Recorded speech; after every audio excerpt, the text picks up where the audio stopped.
Selamat pagi, salam sejahtera buat ibu-ibu Antioquia Ladies Fellowship yang berbahagia dimanapun berada.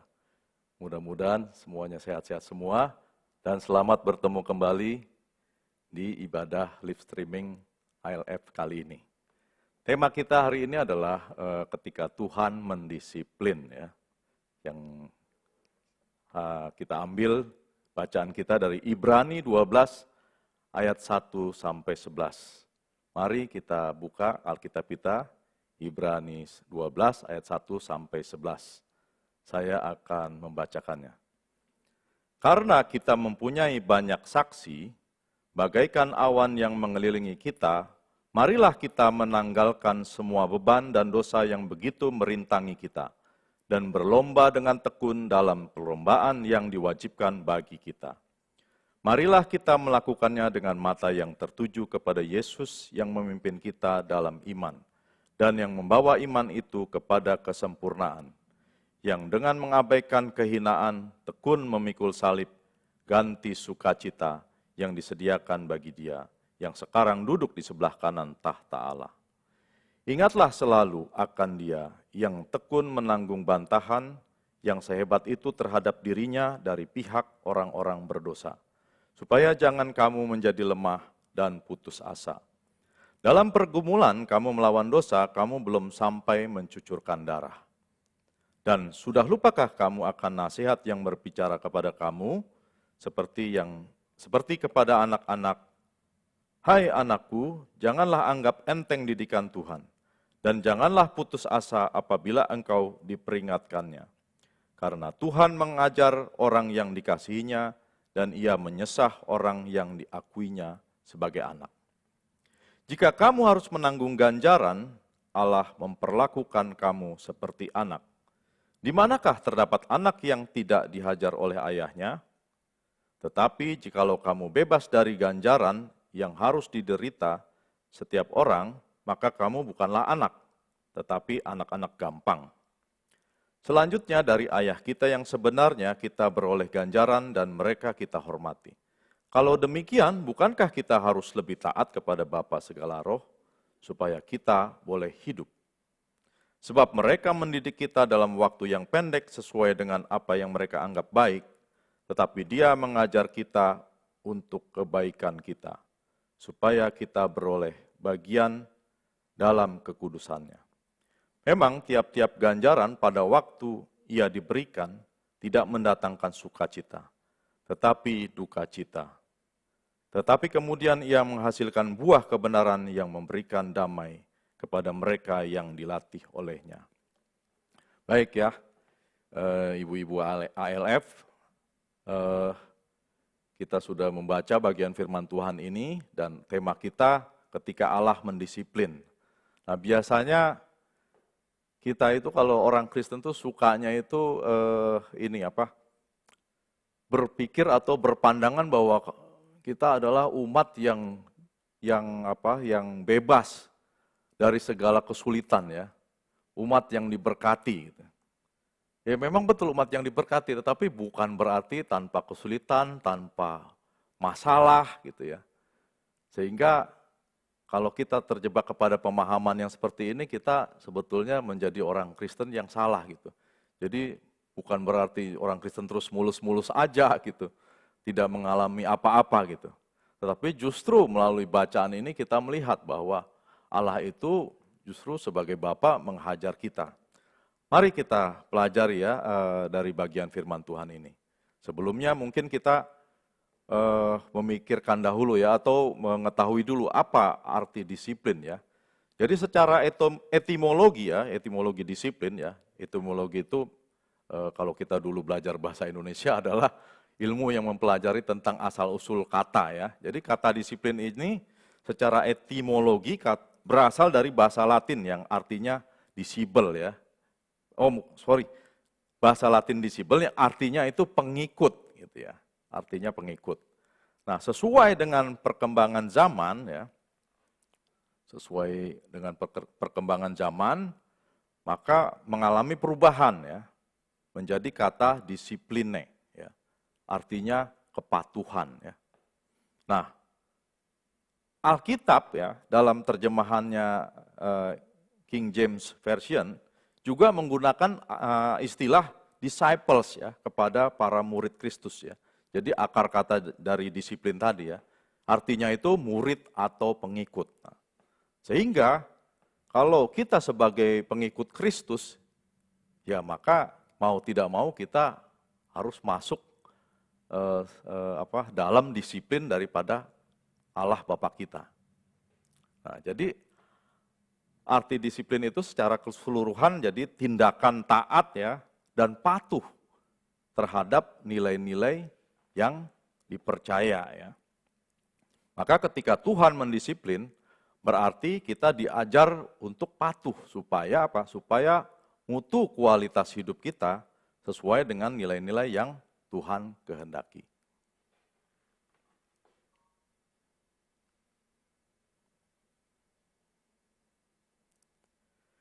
Nah, bagaimana ya Tuhan itu mendisiplin kita? Mari kita renungkan ya dari Ibrani 12 ayat 1 sampai 11 tadi ya. Penulis Ibrani itu menggambarkan bahwa hidup itu seperti dalam sebuah perlombaan ya. Jadi menganalogikan hidup orang beriman itu bagaikan memasuki gelanggang perlombaan. Jadi perlombaan ini seperti perlombaan atletis gitu ya. Sehingga kita semua harus memasuki di arena perlombaan itu. Nah, kemudian kita sudah diberikan contoh ya, penulis Ibrani menyampaikan banyak saksi-saksi iman ya, orang-orang yang telah mendahului kita ya, yang telah memiliki ketekunan dan telah menang ya dalam perlombaan tersebut ya. Contoh bisa kita lihat sebetulnya ada di Ibrani 11 ya, di Ibrani sebelumnya. Itu Nuh, Abraham, Musa, Ishak, Yakub, Yusuf, dan lain-lainnya ya. Penulis Ibrani bahkan kalau mau dicatat semua itu nggak cukup gitu. Jadi sungguh banyak sebetulnya contoh-contoh saksi-saksi iman sebelum kita. Nah, kenapa ini perlu ditulis ya? Karena memang saksi-saksi itu sudah memberikan contoh kehidupannya dalam arti kehidupan imannya. Sekalipun mereka pun jatuh bangun di dalam kehidupannya ya, tetapi iman mereka itu sama. Sebetulnya mereka itu orang yang mengimani akan suatu tanah perjanjian ya. Abraham dipanggil keluar dari tempatnya sehingga dia merindukan tanah yang akan dijanjikan itu. Begitu juga Yusuf ya. Begitu juga Yakub ya. Yusuf walaupun sudah di Mesir, dia ingin tulang belulangnya itu dibawa ke Kanaan. Jadi mereka ini memandang ke depan gitu ya. Jadi berlomba itu selalu memandang ke depan. Sehingga merindukan masa depan. Mereka tahu bahwa masa depannya itu bukan saat ini. Nah, jadi bukan di tempat ini maksudnya. Jadi kita pun ibu-ibu ALF ya, kita pun selama masih di dunia ini, kita juga jangan berpikir masa depan kita itu ada di dunia ini ya. Semua orang-orang beriman itu selalu memandang ke depan masa depannya itu di tanah yang dijanjikan oleh Tuhan. Nah, demikian pula saat ini kita harus memandang ke depan bahwa masa depan atau tanah atau masa depan kita, tanah perjanjian yang Tuhan berikan kepada kita itu adalah Yerusalem baru ya, atau surgawi ya. Nah, kemudian apa yang diberikan nasihat oleh penulis Ibrani ini? Kita diminta untuk menanggalkan atau melepaskan beban dan dosa karena itu merintangi kita. Nah, dalam sebuah perlombaan itu biasanya menggunakan pakaiannya ya. Pakaiannya itu seminimal mungkin gitu ya. Karena nggak mungkin berlomba misalnya berlari gitu ya. Ibu-ibu pakai long dress gitu ya. Atau pakai hak tinggi. Wah, kalau begitu kapan nyampenya? Bisa-bisa jatuh ya di tengah jalan. Atau keserimpet atau apapun gitu ya. Tetapi justru kalau kita berlomba itu, kita harus melepaskan ya atau menanggalkan pakaian yang begitu merintangi kita ya. Jadi pakaiannya itu harus yang seminimal mungkin ya. Jadi pakailah kaos, sepatu, ket, celana gitu ya. Yang memang dikhususkan untuk berlomba gitu. Nah, itulah gambaran-gambaran yang diberikan oleh Ibrani bahwa kita harus melepaskan pakaian-pakaian yang merintangi kita. Nah, di dalam iman yang merintangi kita itu adalah beban dan dosa, gitu ya. Karena beban ini itu adalah keinginan duniawi kita ya. Jadi beban itu melambangkan keinginan duniawi kita yang begitu merintangi kita. Jadi banyak hal-hal di dunia ini yang selalu kita ingini ya. Ya paling banyak sih orang pasti harta ya. Harta duniawi itu pasti paling dikejar gitu. Orang bisa terjebak di dalam hal itu gitu ya. Tapi bisa juga yang lain ya, kekuasaan, nafsu-nafsu yang lain ya. Kejahatan, nafsu-nafsu jahat gitu. Nah itu merintangi kita. Sehingga kalau kita masih memiliki keinginan-keinginan duniawi yang seperti ini, kita itu jadi kalau orang Jawa bilang tuh menggandoli gitu. Kita jadi susah gitu, larinya atau jalannya gitu. Nah inilah yang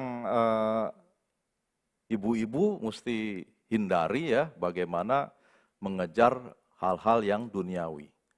Jadi hal-hal yang duniawi itu tidak salah ya, tetapi itu hanya sebagai pelengkap dalam kebutuhan hidup kita. Tetapi itu bukan hal yang utama yang harus kita kejar sehingga kita nafsu, menginginkan atau serakah, menginginkan seluruhnya buat masa depan kita ya, buat hidup kita. Nah inilah beban yang harus kita lepaskan. Kemudian juga jelas kalau dosa ya, kalau dosa itu jelas itu adalah hal yang menghalangi. Karena perbuatan dosa itu tentunya akan mendukakan hati Allah ya. Dosa itu meleset dari kehendak Allah. Jadi seluruh perbuatan dosa itu sudah jelas pasti akan merintangi perjalanan daripada iman kita. Nah, selanjutnya apa? Kita diminta untuk berlomba dengan tekun ya. Tekun itu artinya kita tidak jemu-jemu gitu ya. Orang yang tekun itu biasanya lebih berhasil ya daripada orang yang pinter tetapi malas gitu ya, tidak tekun gitu ya. Jadi orang yang tidak pinter, belajarnya tekun, biasanya dia nilainya lebih bagus ketimbang orang yang cerdas, tapi malas belajar. Gitu. Nah kita pun di dalam berlomba iman ini kita mesti tekun. Karena kenapa? Ya karena memang perjalanan iman itu tidak mudah gitu ya. Kita selalu didera dengan hal-hal kesulitan ya, dengan hal penderitaan, dengan hal-hal yang tidak menyukakan hati kita. Nah, kalau kita tidak tekun, ya kita nyerah di tengah jalan gitu ya. Sehingga itu sama aja keluar dari arena perlombaan kita. Artinya keluar dari jalur gitu ya, yang tidak sesuai dengan aturan ya dalam perlombaan itu. Nah, selain tekun, itu juga merupakan suatu yang sifatnya wajib ya. Jadi dalam perlombaan iman itu kalau kita sudah menyebut kita ini orang beriman atau Kristen, ya itu wajib gitu. Wajib kita harus melalui perlombaan ini, nggak bisa kita nggak mau mengikuti gitu. Kalau kita tidak mau mengikuti ya jangan kita menyebut diri Kristen lagi gitu. Atau menyebut orang beriman. Kita berarti itu kalau kita nggak mau ikut berlomba ini, kita nggak akan mendapatkan kita tidak akan mencapai garis finish itu gitu. Ya, kalau kita tidak mencapai garis finish itu ya berarti kita di luar, tidak ikut berlomba. Tidak ikut berlomba ya berarti kita bukan berlomba dalam iman Kristen kita tidak hidup di dalam kekristenan kita gitu. Nah, jadi itulah ya, yang pertama itu kita hidup seperti dalam sebuah perlombaan. Nah, lalu yang kedua apa? Yang kedua, kita harus fokus kepada Kristus ya.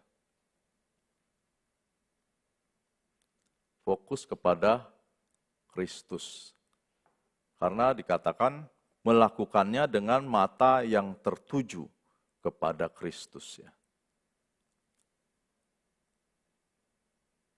Sebagaimana kita ketahui ya ibu-ibu, mata itu adalah pelita dari tubuh ini ya. Jadi kalau kita ngelihat itu ya pakai mata gitu ya. Sehingga kalau kita mau melangkah, kemana kita mau melangkah, ya mata kita gitu, oh arahnya ke kiri, ke kanan, ke depan gitu ya. Pasti pakai mata kita. Nah demikian juga jikalau kita hidup dalam iman kita ya. Jadi kita harus melakukan, mata kita itu harus melihatnya itu tertuju kepada Kristus ya. Tidak bisa yang lain-lain gitu. Jadi jangan melihat yang lain-lain. Kalau kita melihat yang lain-lain, maka kita kehilangan fokus. Hanya Kristus saja yang mesti kita lihat gitu ya. Kalau kita ngelihat yang lain-lain, pasti kita akan kesalahan arah gitu ya. Seperti tadi ya, kalau kita dibebani oleh keinginan-keinginan duniawi, pasti hidup kita hanya bertumpu kepada hal-hal duniawi itu. Misalnya kesenangan kita, hobi kita ya. Hobi kita itu misalnya kalau saya ya suka dengerin musik ya. Tapi saya nggak bisa gitu, saya dengerin musik, wah terus. Tanpa ada habis-habisnya saya memburu, lalu saya akan kehilangan fokus kepada Kristus. Saya tidak mengutamakan Kristus lagi di dalam hidup saya. Nah demikian juga ibu-ibu mungkin perlu dicek apa kesenangan duniawinya yang menghalangi perlombaan iman kita gitu. Jadi jangan sampai melihat hal-hal yang lain yang melebihi daripada Kristus ya. Hanya Kristus ya yang dapat memimpin kita dalam iman dan membawa iman itu kepada kesempurnaan. Jadi hanya itu berarti the only one ya, tidak ada yang lain ya. Yang lain itu semua pelengkap, hanya Kristus saja.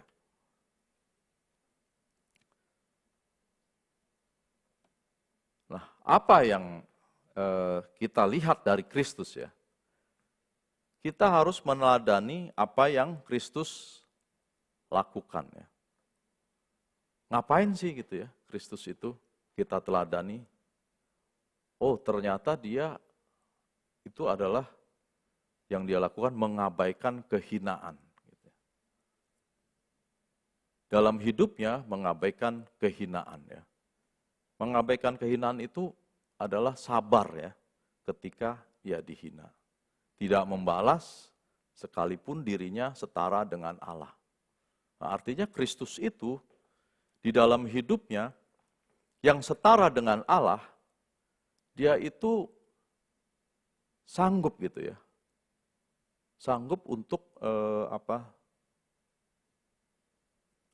sanggup untuk tidak terpancing gitu ya. Terpancing nafsunya untuk membalas gitu. Nah, dalam hidup kita seringkali kita tuh pasti inginnya membalas ya gitu. Apabila kita dihina orang gitu ya, apabila kita mungkin disakiti orang, kecenderungan kita pasti kita ingin membalas gitu. Nah inilah yang tidak dilakukan oleh Kristus ya. Dia diludahi, dia dikata-katai gitu ya, dia tidak membalas. Bayangkan kalau Kristus saat itu dia melakukan suatu pembalasan, maka bubar ya jalan keselamatan. Tetapi pasti Kristus tidak akan melakukan itu. Karena dia selalu patuh pada kehendak Bapanya. Nah, inilah yang perlu kita teladani ya. Jadi kita harus bisa mengabaikan kehinaan ya, seperti Kristus. Jadi Kristus itu sebetulnya menderitanya itu bukan soal fisik ya. Waktu dihina, waktu diludahi, waktu dikata-katai itu sebetulnya kalau kita bayangkan itu menyakiti hati gitu ya. Dan bisa melukai hatinya gitu.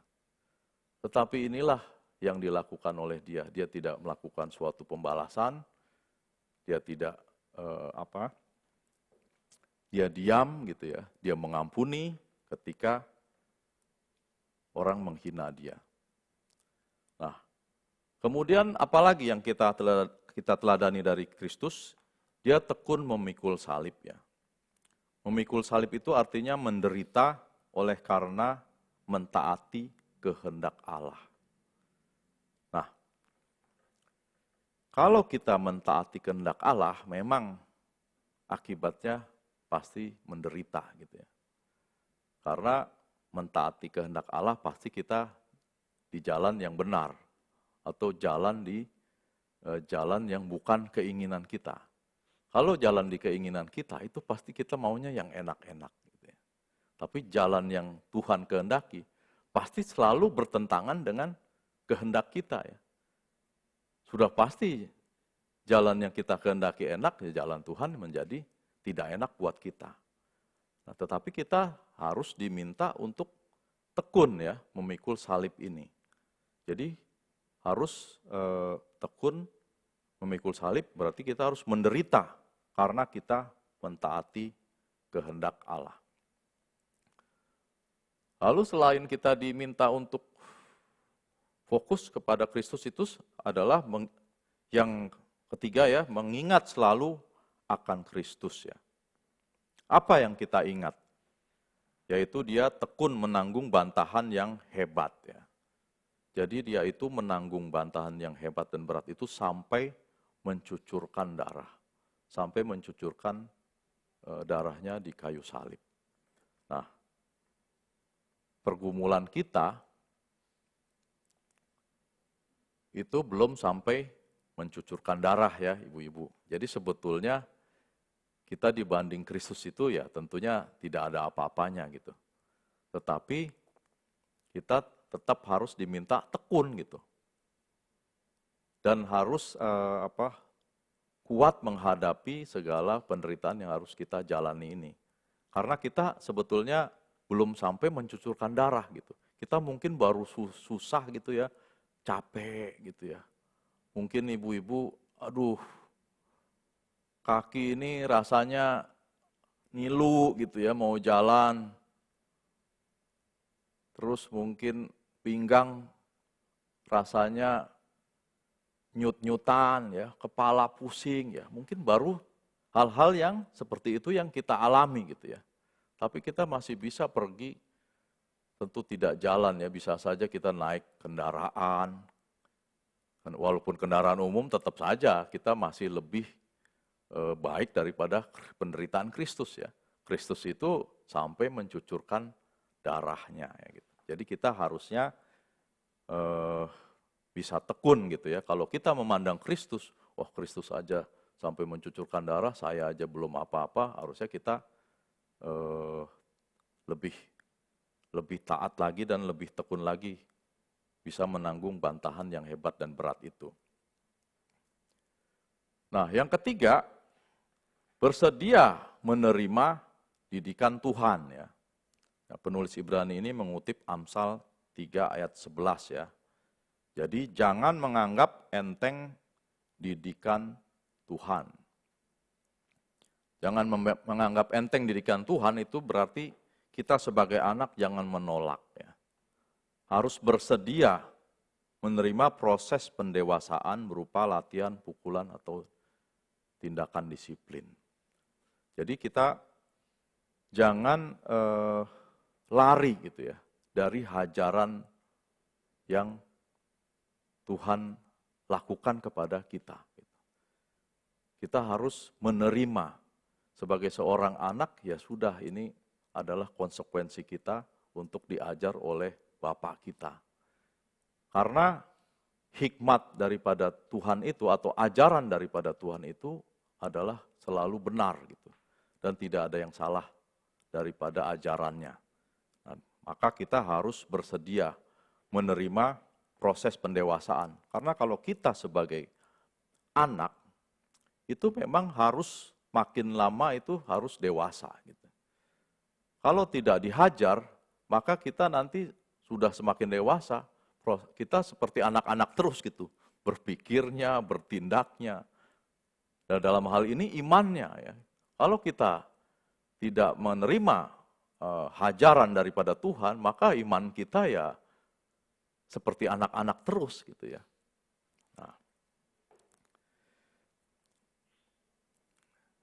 Kemudian apalagi nasihatnya, jangan putus asa apabila diperingatkannya. Ya, karena cenderung manusia itu ketika dihajar ya, itu memang akan membuat lemah. Apalagi menanggung sebuah penderitaan ya, yang bertubi-tubi gitu ya. Itu membuat lemah dan bisa menimbulkan putus asa. Nah, dalam hal ini kita mungkin perlu mengingat Ayub ya. Ayub itu adalah manusia yang dicatat dalam Alkitab yang memiliki penderitaan sangat bertubi-tubi. Habis ya, mau ngomong harta habis, mau ngomong keluarga habis ya. Jadi mengomong hidup habis ya, dia tinggal penyakit aja ya. Jadi Ayub itu kalau boleh dibilang dia wajar gitu kalau putus asa sebagai manusia. Tetapi Ayub itu bisa bertahan gitu ya. Walaupun endingnya dia menghasilkan kekayaan yang akan menghasilkan lagi, kesehatannya dipulihkan lagi. Tetapi kita mau kalau belajar dari Ayub ya, itu berapa lama gitu prosesnya dia sakit itu gitu ya. Lalu kesedihan dia menanggung keluarganya hilang gitu. Istrinya juga suruh dia malah meninggalkan Allahnya. Lalu juga hartanya hilang, sakitnya yang dideritanya. Dia menjadi orang yang sangat kesepian gitu ya. Nah, harusnya kita juga di masa pandemi COVID ini kita juga belajar gitu ya. Bahwa kita mungkin di rumah saja, tapi mungkin masih ada yang lain ya. Kalau Ayub ini, dia benar-benar menderita itu sampai sendirian gitu, hanya dia dan Allah saja gitu. Nah, tetapi dia tidak putus asa ya. Nah, kita pun kalau saat ini mengalami hajaran atau ganjaran ataupun penderitaan yang kita alami, maka kita jangan menyerah ya, jangan keluar dari gelanggang perlombaan itu. Nah, ini sebagai pengajaran ya kepada kita bahwa Tuhan itu menghajar orang yang dikasihinya dan menyesah orang yang diakuinya sebagai anak. Ya. Jadi kita itu kalau sebagai anak, ya justru itu, karena kita dikasihi maka kita dihajar, kita disesah oleh Tuhan. Karena itu adalah konsekuensi ya hubungan kita antara ayah dan anak gitu ya. Kalau kita bilang bahwa Tuhan adalah Bapa kita, ya jelas kita harus bersedia diajar gitu. Harus mau diajar. Jadi itu suatu konsekuensi ya, karena kita anak yang dikasihi. Anak yang dikasihi ya harus diajar. Kalau bukan anak, ya nggak perlu diajar gitu ya. Misalnya saya gitu, ada anak orang gitu ya. Ya saya mungkin tidak bisa mengajar lebih jauh ya kalau anak itu bikin kesalahan. Mungkin saya bisa menasihati dia, tetapi saya tidak bisa tuh saya pukul gitu atau saya sabet, kamu nih nakal begini bukan anak saya gitu. Nah, jadi kalau kita justru anak Tuhan, maka Tuhan justru menghajar kita gitu.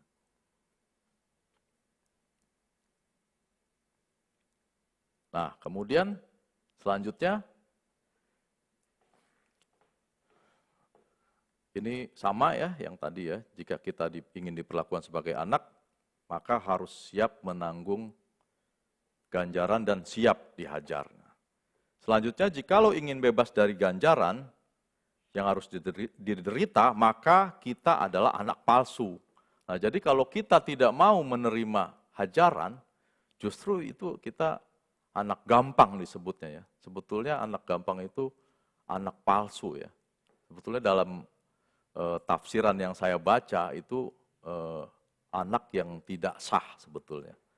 Jadi kalau kita tidak mau dihajar oleh Tuhan, ya kita bukan anak yang sah gitu ya. Anak sah yang tidak sah itu sebetulnya anak yang tidak mendapat bagian dari warisan gitu ya. Hanya anak yang sah saja yang menerima bagian warisan. Kalau kita menghindari ganjaran atau ingin bebas dari ganjaran Tuhan, maka ya kita anak yang tidak sah, ya, anak palsu. Kita tidak akan menerima warisan itu ya, warisan surgawi itu. Nah, dikatakan memang ganjaran saat diberikan tidak mendatangkan sukacita, tetapi duka cita. Ya tidak ada ganjaran yang memang itu, seneng gitu ya. Kita lagi susah gitu, terus happy-happy gitu ya. Tidak.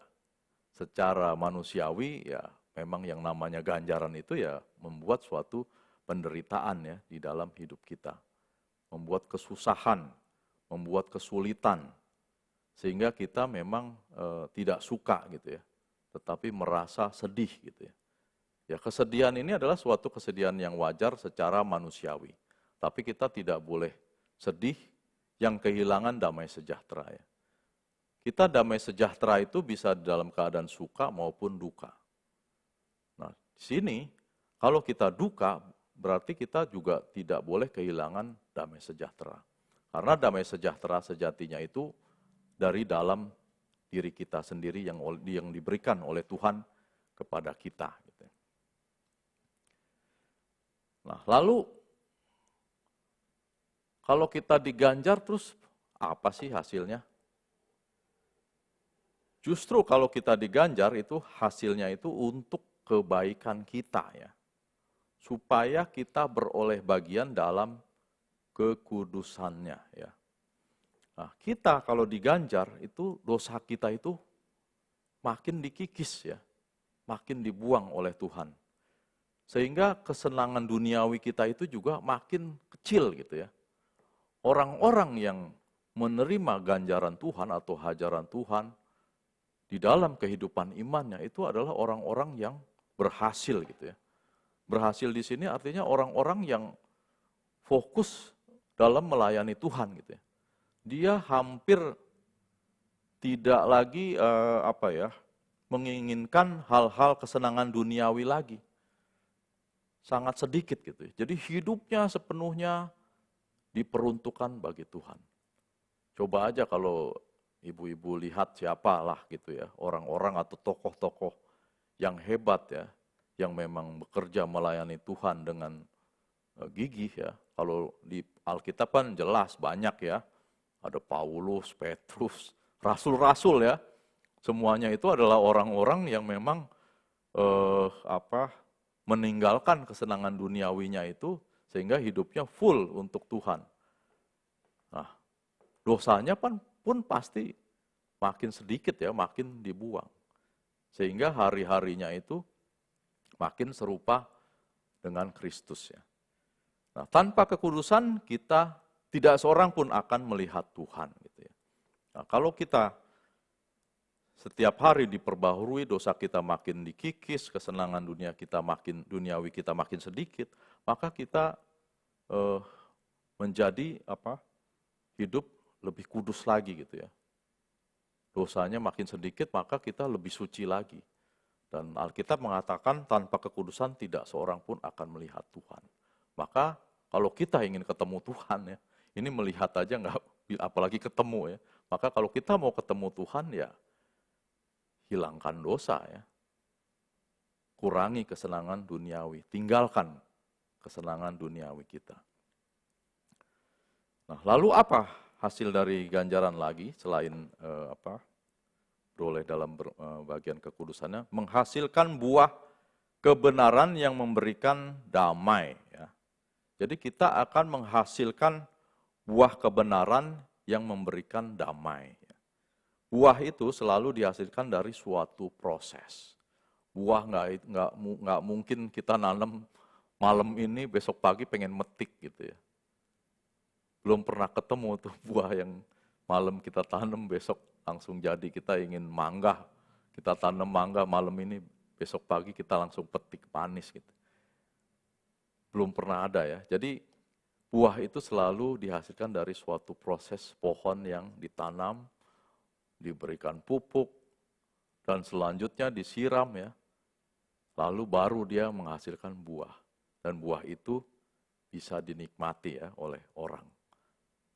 Dan inilah gambaran ya, kalau kita dihajar oleh Tuhan, maka hidup kita itu akan menghasilkan buah kebenaran itu ya. Maka kita akan bisa, orang melihat kita itu akan berbeda ya. Orang akan menikmati hidup kita gitu ya. Orang akan bisa mencontoh hidup kita, memberi inspirasi, hidup kita memberi inspirasi kepada orang lain ya. Karena hidup kita itu hidup yang hari makin disempurnakan. Nah, yang terakhir, buah kebenaran adalah sebagai metafora untuk menggambarkan motif, sikap, dan gaya hidup Yesus Kristus. Jadi buah kebenaran itu sebagai semacam perbandingan ya. Jadi hidup kita itu sebagai imitasi lah ya, imitasi atau menggambarkan motif dari sikap dan gaya hidup Yesus Kristus. Jadi kita harus mirip, makin hari itu mirip menyerupai Kristus gitu, walaupun tidak akan sama ya, tapi seperti Kristus. Seperti Kristus itu ya tadi itu ya, kita bisa mengabaikan kehinaan, kita tidak berdosa, membuang dosa, tidak menginginkan keinginan duniawi ya, kita berbuah kebenaran, ya itulah hal-hal yang sudah Kristus jalani di dalam kehidupannya.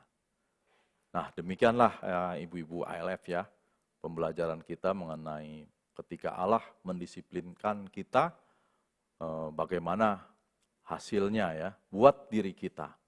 Jadi selalu hasilnya itu buat diri kita supaya kita bisa berbuahkan kebenaran dan hidup seperti Kristus, sehingga menjadi berkat bagi banyak orang lain. Amin. Mari kita berdoa. Tuhan Allah Bapa kami yang di dalam surga, kami datang kepadamu pada siang hari ini mengucap syukur dan terima kasih Tuhan, kalau kami boleh mempelajari firman Tuhan melalui Ibrani.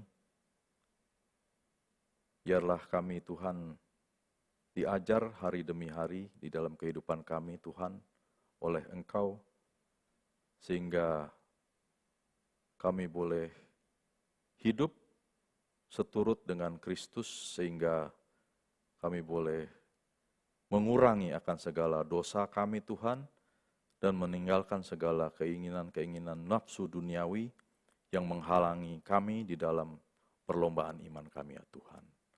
Berkati ya Tuhan, ibu-ibu ALF yang saat ini mengikuti ibadah live streaming ini Tuhan, kiranya Tuhan memimpin, menolong setiap kesulitan-kesulitan yang mungkin dialami oleh ibu-ibu ALF ini Tuhan di dalam pengalaman kehidupannya Tuhan.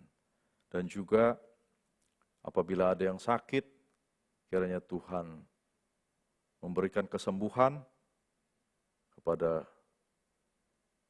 ibu-ibu yang sedang sakit Tuhan, dan biarlah kesembuhan itu yang datang daripada Tuhan, yang seperti yang Tuhan kehendaki. Bapa di surga, terima kasih Tuhan, kami menyerahkan hidup kami selama masa pandemi COVID-19 ini Tuhan. Kiranya Tuhan menguatkan kami di hari-hari kami Tuhan. Jadi sekalipun kami menghadapi pandemi COVID-19 ini Tuhan, kami tidak kehilangan damai sejahtera dalam hidup kami, untuk tetap bersandar dan mempertaruhkan kehidupan kami di dalam tangan-Mu ya Tuhan. Terima kasih Bapa di surga, inilah doa kami alaskan dalam nama Tuhan kami Yesus Kristus, Juru Selamat kami yang hidup. Amin. Selamat di lengan Yesus dan diribaannya, sana aku sentosa dan berbahagia, dengar malaikatnya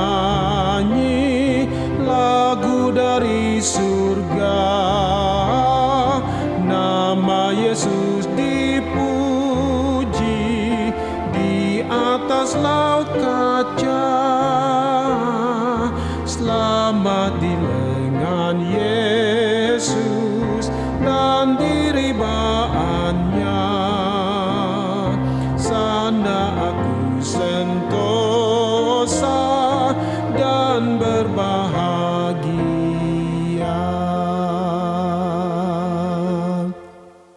Selamat di lengan Yesus dan diribaannya, sana aku sentosa dan berbahagia. Dengar malaikat nyanyi lagu dari surga, nama Yesus dipuji di atas laut kaca.